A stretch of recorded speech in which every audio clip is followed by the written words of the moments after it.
10 தல ராவணன் ஒத்த தல ராம வென்றா மொத்தத்துல வீர வேணும் சுடலமாடா.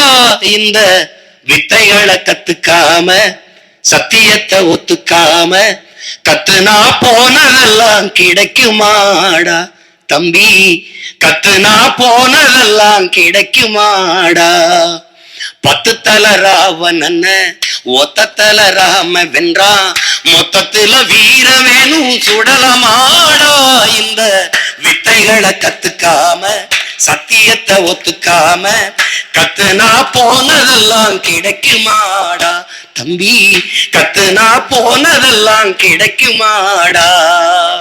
புலி பசித்து கிடந்தாலும் புள்ளை தின்ன மாட்டாது, போட்டத தீரமே சுடலமாடா.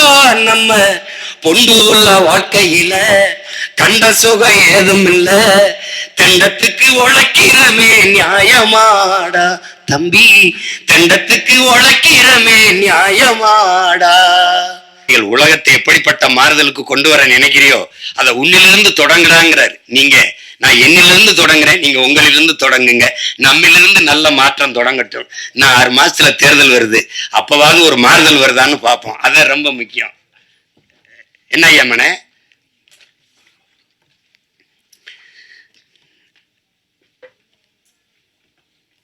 நானே எங்க ஐயா மையனும், நான் எனக்கு ஐயா மையம், அவருக்கு நான் எப்பவுமே அராஜகம் தான். நாங்க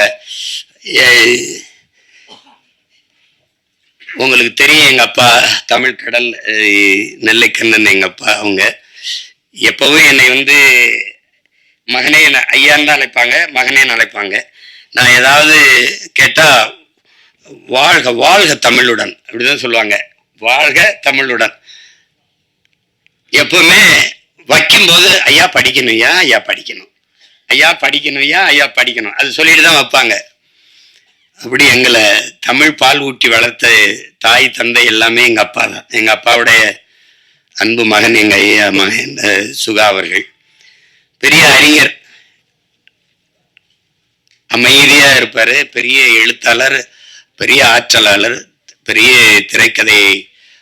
அது அந்த என்னன்னா, எங்க அப்பா இளையராஜாவுக்கு முன்னாடி நான் ஒரு காரியம் சாதிக்கணும்னா பாடி காட்டினா போதும், டேய் நீ பாடாத நான் செய்யறேன்றாங்க.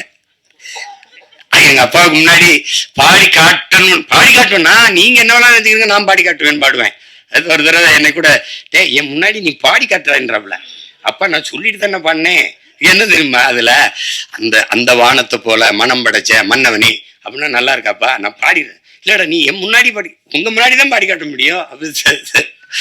ஏன் அவர் பாடும்போது ஒரு கோவம் வராதுன்னா, அவர் சுதி சுத்தமா பாடுவாரு, இசை தெரியும், எனக்கு தெரியுது.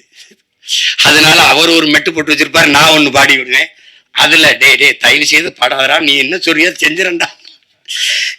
அது மாதிரி அவ்வளவு ஒரு இது. எங்க ஐயாமே சொன்னதெல்லாம் உண்மைதான். ஏன்னா உங்ககிட்ட சொல்றதுக்கு என்ன, நான் முத மேடையில எப்படி பேசுறதுன்னு எனக்கு யாரும் கத்துக் கொடுக்கல. எனக்கு கத்துக் கொடுக்கல. 5 வயசுல எப்படி எல்லாம் மேடையில ஏறி பேசணும் அப்படின்னு கத்துக் கொடுக்கல. எப்படி சண்டை போடணும் தான் 5 வயசா இருக்கும்போது ஒரு சிலம்பு கம்பை கொடுத்து கத்துக்க சொன்னாங்க. அப்புறம் 10ஆவது படிக்கும்போது கராத்தே வகுப்புல போய் சேர்த்து விட்டாங்க. முதல்ல சண்டை தான் கத்துக்கிட்டேன், அப்புறம் தான் பேச கத்துக்கிட்டோம். மேடையில பேசும்போது ஒருத்தன் குறுக்க பேசிட்டு இருந்தா முதல்ல கத்துக்கிட்டது ஞாபகத்துக்கு வந்துருது. அவங்க எல்லாம் நினைச்சுக்கிட்டு இருக்காங்க நம்ம போய் அடிதடியில ஈடுபட்டு இனிமே சிறைக்கு போறேன்னு. சிறையில இருந்து வந்துதான் கட்சி ஆரம்பிச்சிருக்கேன்.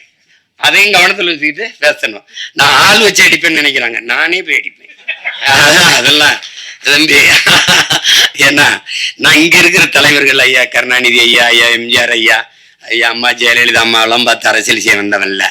தான் செத்தாலும் சரி தன் இனம் வாழ்ந்தால் போதும்னு நின்ன உலகத்தின் தலை சிறந்த வீரன், என் இனத்தின் பெருமாவீரன் பிரபாகரனின் மகன். சும்மா போய்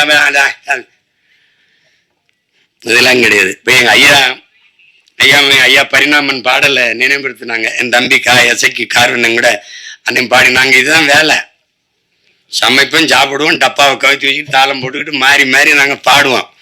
அந்த பாட்டை நம்ம கம்யூனிஸ்ட கட்சியில் நாங்க பயணிக்கும் போது நம்ம தோழர்கள் பாடினதான் ஐயா பரிணாமன் பாடல்.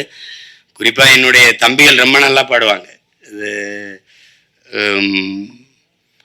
ஆனா அதுல என்ன நான் விட்டுட்டேன் பிறன்னா 10 தலை ராவணனே ஒத்த தலை ராம வென்றான்னு வருது. நமக்கு புரிதல் வரும்போது 10 தலை கிடையாது, அதுவும் வரலாற்று திரிவுதான். கலை 10 தலை சிறந்தவன் திசை 8 புகழ் கொண்டவன் ராவண பெருந்தகை.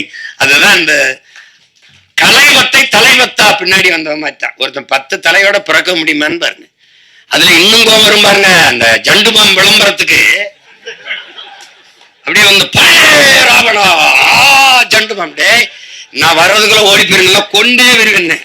அவன் கலைவத்தில் தலை சிறந்தவன் திசை 8 புகழ் கொண்டவன். அத போய் கலைவத்தை தலைவத்தாக்கி ஒத்த தலை ராம வென்றான்னு போட்டான். அதுல மொத்தத்துல வீரம் வேணும்னதுல நான் ஒத்துக்கிறேன், அது ஒத்துக்கிறேன்.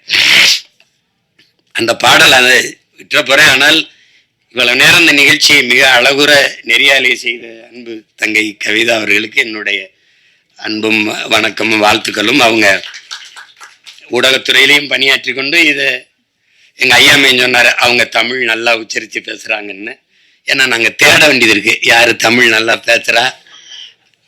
இல்ல லைஃப்ல சொல்ல வேண்டியது இல்ல, வாழ்க்கையில வாழ்வுல இருக்கு, சொல்லு இருக்கு. எல்லா சொற்களுக்கும் நமக்கு உயிர் சொற்கள் வேர் சொற்கள் கணக்கு இல்லாம இருக்கு. பயன்படுத்தணும், கொஞ்சம் பயன்படுத்தணும். அதுதான் நம்ம சொல்றது, வேற ஒண்ணும் இல்லை. யாரு மேலே எங்களுக்கு கோபம் இல்லை. தாய்மொழியை பேச தெரியாத இனம் வாழாது. அதனால அது அந்த வருத்தம் தான் எங்களுக்கு, அது ஒண்ணும் இல்லை. தங்கை எப்படி பேசுனதுல எனக்கு ஒன்றும் வருத்தம் இல்லை. என்ன தமிழ் பேசுனா படிக்க தெரியாத பிள்ளைன்னு நினைச்சிருவாங்க. நான் பள்ளிக்கூடம் படத்தில் நடிச்சிட்டு இருக்கும்போது இந்த கையெழுத்து நினைவு கையொப்பம் வாங்க வரும்போது நான் தமிழ்ல கையெழுத்திட்டேன் அன்புடன்னு. சினேகா அவர்கள் ஆங்கிலத்தில் கையெழுத்திட்டாங்க. நான் கேட்டேன் எப்படின்னு, ஐயா நான் தமிழ்ல தான் போட்டுக்கிட்டு இருந்தேன். ஒரு தடவை தமிழ்ல போட்ட போது ஒரு அம்மாவும் பொண்ணு கையெழுத்து வாங்கிட்டு போனாங்க.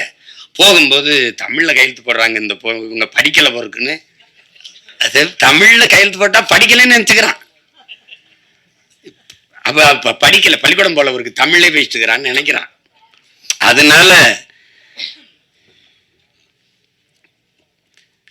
அந்த பாடல் நீங்க கேட்டிருப்பீங்கன்னு நினைக்கிறேன். அத இப்ப யாரும் அதை பாடுறது இல்லை. அந்த பாடல்ல